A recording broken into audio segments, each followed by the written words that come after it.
สวัสดีครับสบายดีกับพ่อกันอีกแล้วนะครับสำหรับมื้อนี้ซึ่งอ้ายได้สิได้นำความรู้เกี่ยวกับทางด้านการแพทย์ไทยไปเล่าให้พี่น้องทางสปป.ลาวให้รับฟังนะครับเด้อมื้อนี้อ้ายก็สิเว้าอีกรอบหนึ่งสำหรับโรคดาวน์ซินโดรมหรือพยาธิดาวน์ซินโดรมซึ่งเป็นพยาธิทางพันธุกรรมนะครับก็แนะนำบทความนะครับบทความในเว็บไซต์มหาศาล .com นะครับเราได้เขียนไว้เกี่ยวกับโรคดาวน์ซินโดรมพยาธิทางพันธุกรรมไว้โดยละเอียดเลยแล้วก็เข้าใจง่ายคันพี่น้องอยากอ่านอยากลึกๆก็ลองเข้าไปอ่านในนี้นะครับได้แคปหน้าจอมาให้เบิ่งแล้วเราเขียนไว้ละเอียดดีมากเลยครับสาเหตุของการเกิดโรคดาวน์ซินโดรมก็คือความผิดปกติของโครโมโซมที่อยู่ในร่างกายมนุษย์โดยปกติแล้วนะครับโครโมโซมในร่างกายของคนเฮาเนี่ยสิมีอยู่23คู่22คู่นี่สิเป็นโครโมโซมร่างกายและอีก1คู่เนี่ยสิเป็นโครโมโซมเพศซึ่งโครโมโซมเพศเนี่ยมันสิบอกว่าคนนั้นเป็นผู้หญิงหรือผู้ชายส่วนโครโมโซมร่างกาย22คู่นั้นก็สิควบคุมลักษณะต่างๆของมนุษย์นะครับว่าสิเป็นจังใดหน้าตาเป็นจังใดผมจังใดสีผมเป็นจังใดสีผิวเป็นจังใดก็คือโครโมโซมร่างกายสิเป็นตัวควบคุมทั้งหมดเลยอันนี้เบิ่งเป็นแบบจำลองโครโมโซมว่าเป็นจังใด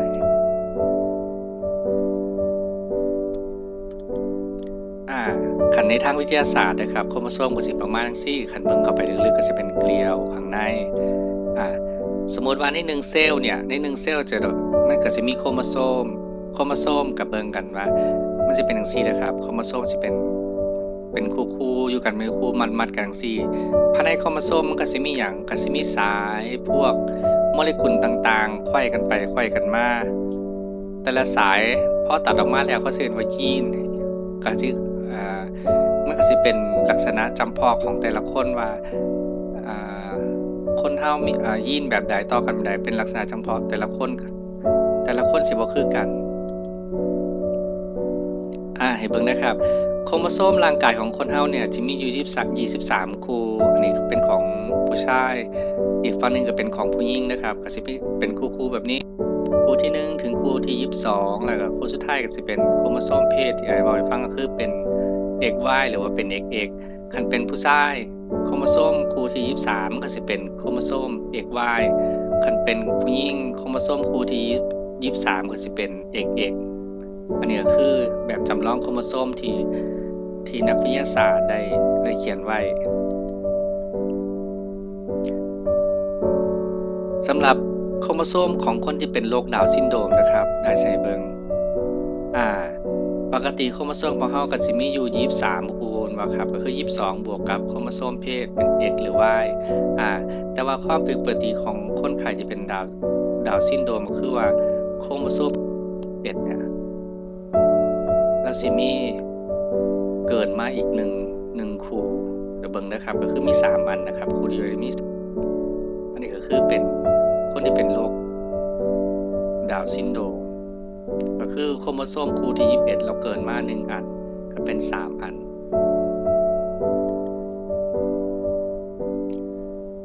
ความผิดปกติของโรคดาวน์ซินโดรมเนี่ยจะเป็นมาตั้งแต่กำเนิดเลยครับมันเป็นตั้งแต่เกิดก็คือลักษณะทั่วๆไปนะครับมีอย่างแน่ปัญญาอ่อนมีโครงสร้างใบหน้าแล้วก็สิแปลกๆก็คือมองไกลๆก็สิรู้เลยว่าเราเป็นดาวน์ซินโดรมคอต่อหลวมอาจจะย่างแบบลำบากลำไส้อุดตันตั้งแต่แรกเกิดมีหัวใจพิการตั้งแต่กำเนิดสายตาสั่นอันนี้ก็คือข้อมูลทั่วๆไปแล้วก็มีหลายอย่างเติมเข้ามาอีกคันไผอยากเบิ่งก็ลองเข้าไปอ่านในเว็บไซต์ที่อ้ายแนะนำนะครับว่าข้อมูลโดยละเอียดว่าเป็นจังไดความเสี่ยงเนี่ยสิเกิดตอนใดความเสี่ยงของเกิดดาวน์ซินโดรมเนี่ยสิเกิดตั้งแต่ผู้หญิงถือผ้าหรือว่าผู้หญิงตั้งท้องนะครับความเสี่ยงเกิดจากหยัง ผู้หญิงถือผ้าทุกคนนะมีความเสี่ยงสำหรับที่เกิดลูกเป็นดาวน์ซินโดรมแต่ความเสี่ยงเนี่ยจะมากจะหน่อยขึ้นอยู่กับอายุของแม่ม่านที่ตั้งครรภ์ความเสี่ยงสูงที่ต้องให้เรามาระวังก็คือว่า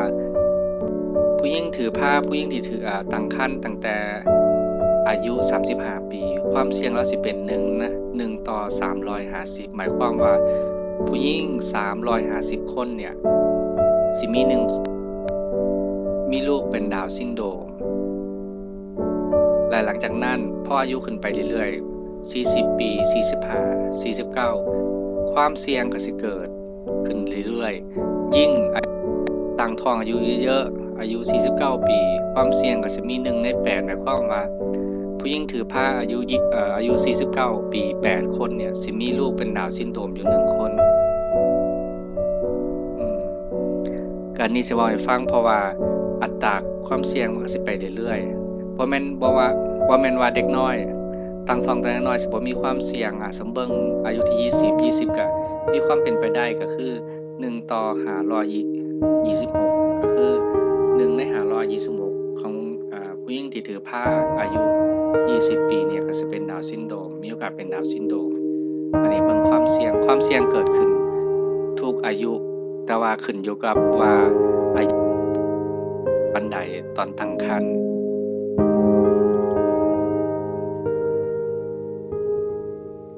เฮาสิฮู้จังได๋ว่าลูกในท้องเฮาปกติหรือบ่เป็นดาวน์ซินโดรมหรือบ่ตอนนี้มันมีเทคโนโลยีอันใหม่เกิดขึ้นก็คือสามารถสินำใส่ตรวจได้ตั้งแต่ผู้หญิงอายุครรภ์หรือว่าถือผ้าได้10สัปดาห์ก็คือ10วีคเป็นต้นไปเฮาก็สามารถตรวจเบิ่งว่าเด็กน้อยที่อยู่ในท้องนั้นน่ะมีโครโมโซมปกติหรือบ่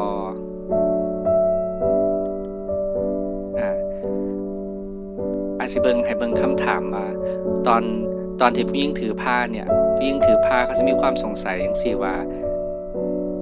เด็กน้อยในท้องนั้นเขาเป็นจังไดแน่ลูกของเขามีเป็นเพศใดมีวิธีการตรวจคัดกรองแบบไหนที่ปลอดภัยที่สุดสิบ่กระทบกระเทือนกับเด็กน้อยแล้วก็มีความแม่นยำและก็ราคาสูงปานใดอันนี้คือไอ้จะอธิบายให้เบิ่งตอนนี้มันก็มีเทคโนโลยีอันใหม่เอิ้นว่า Night Test เนี่ยก็คือเป็นการตรวจคัดกรองแม่ม่านสำหรับกลุ่มดาวน์ซินโดรมก็คือโครโมโซมคู่ที่21เพิ่มมากลุ่มเอ็ดเวิร์ดซินโดรมโครโมโซมคู่ที่18เพิ่มมากลุ่มอาการพาทัวซินโดรมคู่ที่13เพิ่มขึ้นมาแล้วก็ความผิดปกติต่างๆสำหรับโครโมโซม9 16แล้วก็22และก็ความผิดปกติของโครโมโซมเพศโดยที่วิธีการง่ายๆก็คือว่าตั้งแต่แม่อายุครรภ์10สัปดาห์ขึ้นไปเนี่ย10วีคขึ้นไปเนี่ยเฮาสามารถเจาะเลือดแม่แล้วก็มาตรวจเบิ่งความผิดปกติของลูกในท้องได้ว่าโครโมโซมเหล่านี้มีความผิดปกติหรือบ่ลูกเป็นเพศใดก็คือความแม่นยำเดี๋ยวนี้ค่อนข้างสูงแล้วก็ปลอดภัยสำหรับแม่แล้วก็ลูกอยู่ในท้องพร้อมเพราะว่าเจาะแขนจากเลือดแม่เท่านั้นเฮาเบิ่งว่าตัว NICE เนี่ยให้ความปลอดภัยสำหรับแม่แล้วก็ลูกอยู่ในท้องเพราะว่าใส่เลือดแม่เล็กน้อยเท่านั้นขั้นตอนก็คือบ่ได้ยุ่งยากปานใดก็คือเจาะแขนเลือดแม่เจาะได้ตอนใดตั้งแต่อายุครรภ์อายุถือผ้าได้10สัปดาห์ขึ้นไป10อาทิตย์ขึ้นไปนี่ก็ตรวจได้แล้วผลก็ประมาณ 7-10 วันในเนี่ยก็คือเป็นการตรวจการคิดค้นความร่วมมือระหว่างเกาหลีและก็อเมริกาความแม่นยำอยู่ที่ประมาณ 99% ทุกขั้นตอนนี่ก็เขาจะมีตัวควบคุมแล้วก็มีมาตรฐานสูงของอเมริการาคาก็บ่แพงแล้วก็มีการการันตีความมั่นใจคันมื้อใดที่เกิดความผิดพลาดเกิดขึ้นเขาก็จะมีเงินชดเชยให้ว่าเท่าใด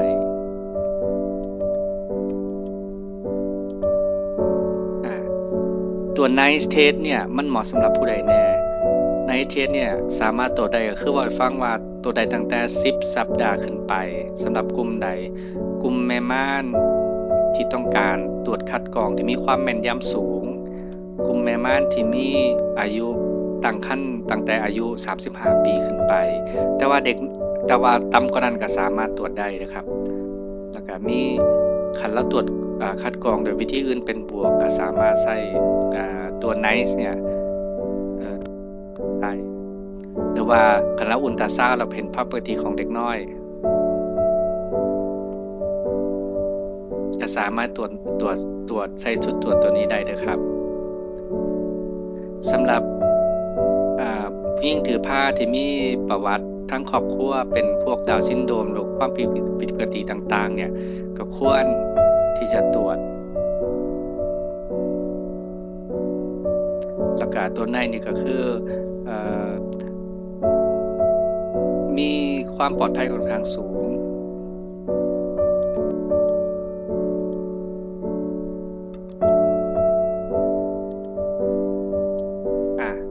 ให้เบิ่งทบทวนเบิ่งว่าก็คือตั้งแต่10สัปดาห์เนี่ยก็สามารถตรวจคัดกรองได้แล้วอายุแม่ก็คือตั้งแต่35ปีขึ้นไปแต่ว่าต่ำกว่านั้นก็สามารถตรวจได้ความแม่นยำอยู่ที่ประมาณ 9% ก็คือบ่มีภาวะเสี่ยงสำหรับเด็กน้อยและก็แม่เวลาตรวจในนะครับ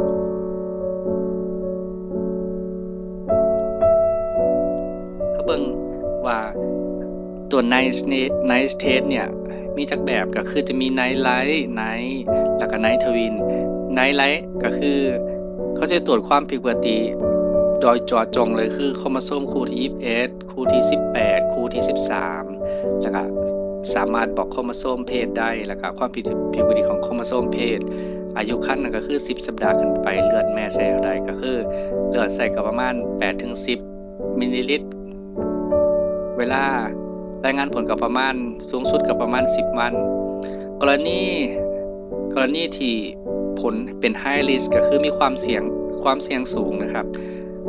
ก็คือทางบริษัทก็มีเงินสนับสนุนในการเจาะน้ำคร่ำหรือว่าเจาะน้ำเข้าป่าอยู่ประมาณ 12,500 บาทก็คือสามารถสิมาเบิกงบตรงนี้ได้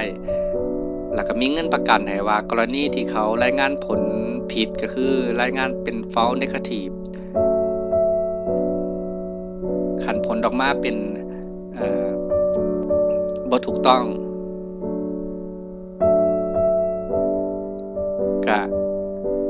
รับเงินตรงนี้ไปเลยนะครับเด้อ2 ล้านบาท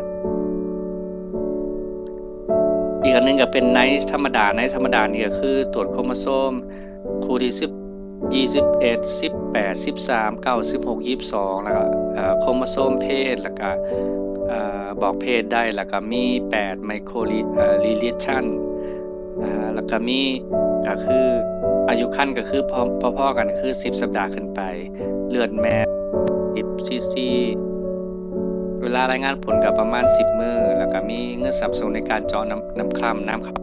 คือ 12,500 กรณีที่ผลบ่ตรงเขาก็สิจ่ายให้อยู่2 ล้านบาทอันสุดท้ายก็เป็นNight Twinก็คือสำหรับตรวจสำหรับลูกที่มีแฝดลูกที่เป็นแฝดนะครับว่าสามารถตรวจได้คือกันแฝดก็ตรวจตัวใดแน่ตรวจเจาะจงไปเลยโครโมโซมคู่ที่21 18 13แล้วก็โครโมโซม Y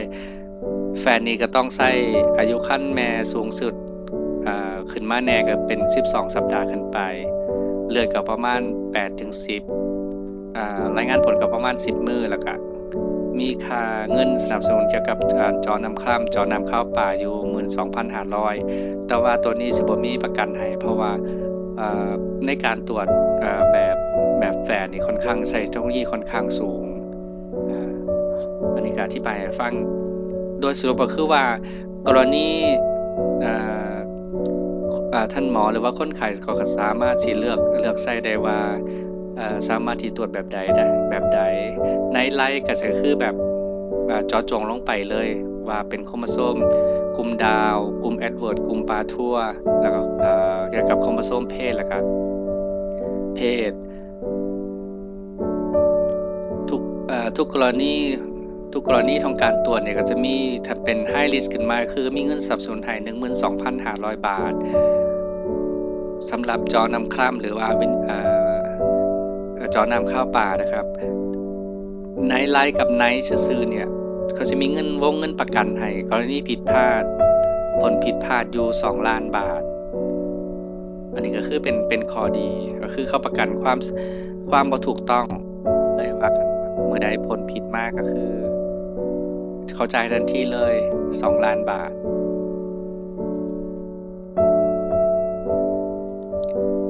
เฮามาเบิ่งการรายงานผลแบบง่ายๆนะครับอ้ายสิอธิบายแบบง่ายๆอันนี้ก็คือการตรวจแบบ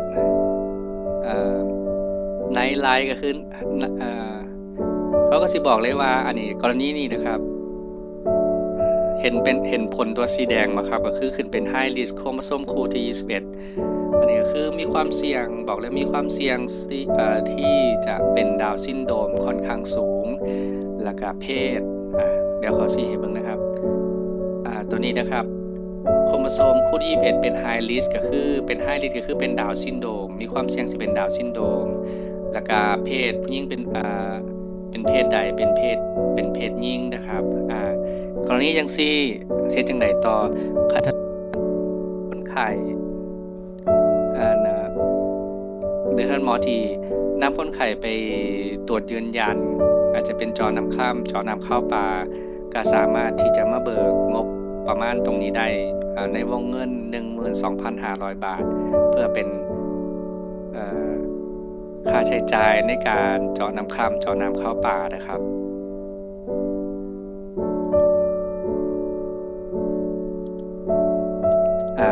อันนี้ก็คือเป็นการรายงานพิเศษสำหรับการตรวจอีกแบบหนึ่งก็คือมีการแบบตรวจลึกๆลงไปว่ามีการขาดหายไปของชิ้นส่วนทางพันธุกรรมอันนี้ก็ให้เบิ่งคร่าวๆนะครับมันสิมีสีแดงเกิดขึ้นอันนี้ก็คือการตรวจเสริมขึ้นมาอันนี้ก็คือว่าให้ฟังโดยสรุปก็คือว่าตอนนี้เทคโนโลยีในการตรวจคัดกรองดาวน์ซินโดรมนะครับก็สามารถตรวจได้ตั้งแต่อายุครรภ์ของแม่คนถือผ้าเนี่ยอายุครรภ์ตั้งแต่10 สัปดาห์ขึ้นไปการตรวจก็ง่ายๆก็คือเจาะเลือดแม่แค่นั้นผลก็ประมาณ10 มื้อคันเกิดมีความเสี่ยงสูงทางบริษัทก็มีงบประมาณให้อยู่ 12,500 บาทเพื่อไปใช้ในการเจาะน้ำคล่ำเจาะน้ำข้าวปลานะครับก็เท่าที่ได้ประเมินในลาวค่าใช้จ่ายในการเจาะน้ำคล่ำเจาะน้ำข้าวปลาต่อครั้งรวมทุกอย่างแล้วก็อยู่ประมาณ2 ล้านกีบหรือประมาณ8-9,000ก็น่าจะอยู่ในวงเงินที่ทางบริษัทให้นะครับอันนี้ก็เป็นข้อมูลต่างๆก็หวังว่า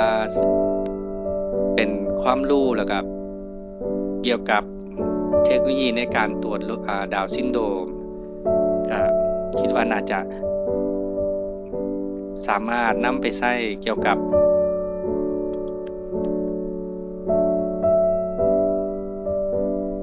การป้องกันการบริหารสำหรับแม่ม่านที่